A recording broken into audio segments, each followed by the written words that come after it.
Маршал Дощук. Приветствую вас. Коротко о главных событиях в мире в рубрике «Еженедельные новости» на канале Чеченской демократической партии.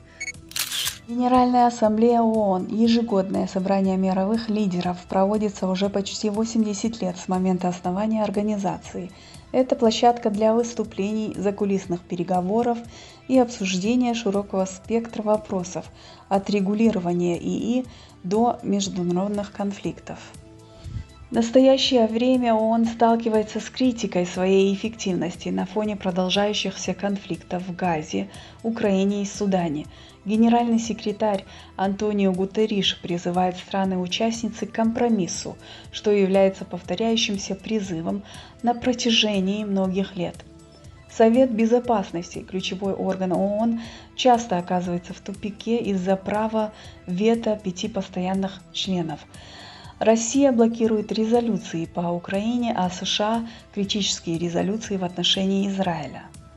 Дипломаты отмечают ужесточение тона в Совете Безопасности. Председатель Совета Самуэль Джбогар охарактеризовал атмосферу как ядовитую. На следующей неделе в штаб-квартире ООН ожидаются выступления ключевых фигур.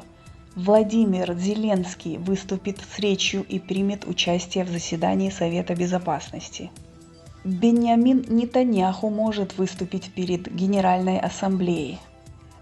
Кейр Стармер впервые выступит на Генеральной Ассамблее в качестве премьер-министра Великобритании.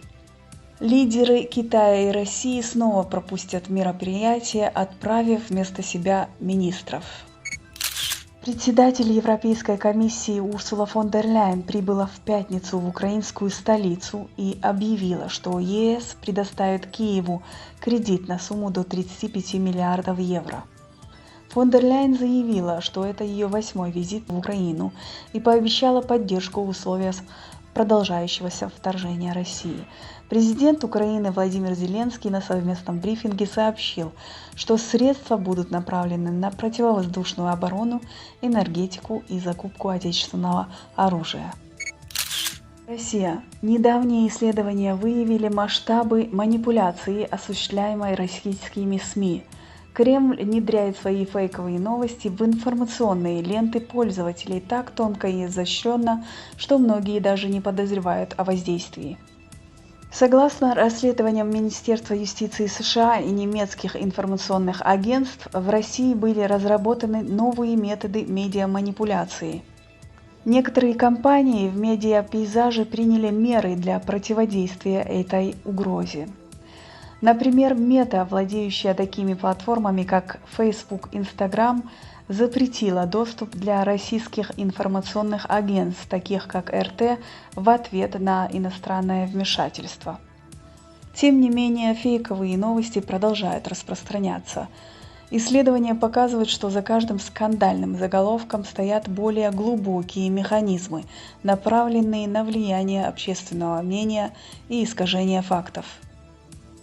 Рамзан Кадыров обвинил генерального директора Tesla Илона Маска в дистанционном отключении его Cybertruck, который был отправлен на передовую российскую военную кампанию против Украины. В четверг Кадыров сообщил, что автомобиль, по его словам, оснащенный пулеметом, показавший себя в бою, вышел из строя. В пятницу он добавил, что отправил на передовую еще 2 Cybertruck. Кадыров, известный своей преданностью президенту России Владимиру Путину и активным участием в боевых действиях в Украине, поделился видео, на котором он управляет Cybertruck, в августе, утверждая, что это был подарок Маска. На записи Кадыров, улыбаясь, проезжает по пустой площади в Грозном, столице Чечни, и благодарит Маска за автомобиль, который, как он заявил, скоро отправится на фронт. Тем не менее, Маск категорически отказался от этого. «Вы действительно настолько отсталы, что думаете, будто я подарил Cybertruck российскому генералу», написал он в принадлежащей ему социальной медиаплатформе. Кадыров вновь повторил свои слова на этой неделе, выразив недовольство, что высокотехнологичный автомобиль пришлось отбуксировать с поля боя. То, что сделал Илон Маск, было недопустимо. Он дарит дорогие подарки от чистого сердца, а затем дистанционно их отключает. Он добавил, еще 2 кибертрек были отправлены в зону спецоперации, сопроводив это видео 2 машинами Тесла в лесу, каждая из которых была вооружена пулеметами.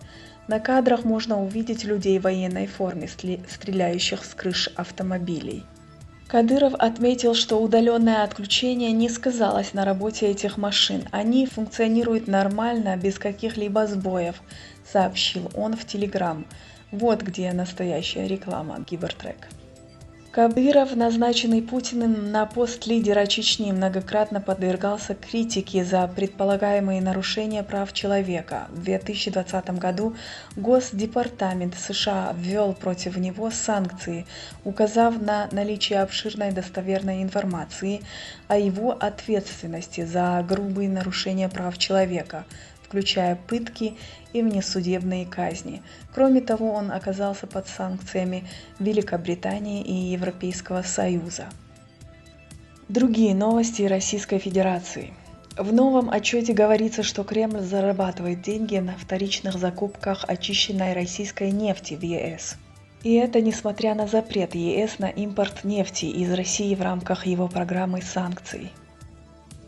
Дезинформация и ненависть угрожают нашей демократии, так отмечают политики партии «Зеленых».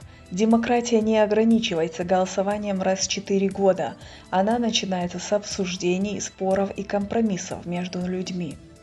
Сегодня мы наблюдаем опасное влияние ненависти и дезинформации на формирование общественного мнения. Цифровое насилие препятствует участию людей, особенно женщин. Автократические государства используют антидемократические силы для дестабилизации демократий. Недавно в США выявлены попытки манипуляции выборами с использованием дезинформации, исходящей от Кремля. Путин ведет гибридную войну против доверия к государству и плюрализму идей, что подтверждается ложной информацией, распространяемой в Германии.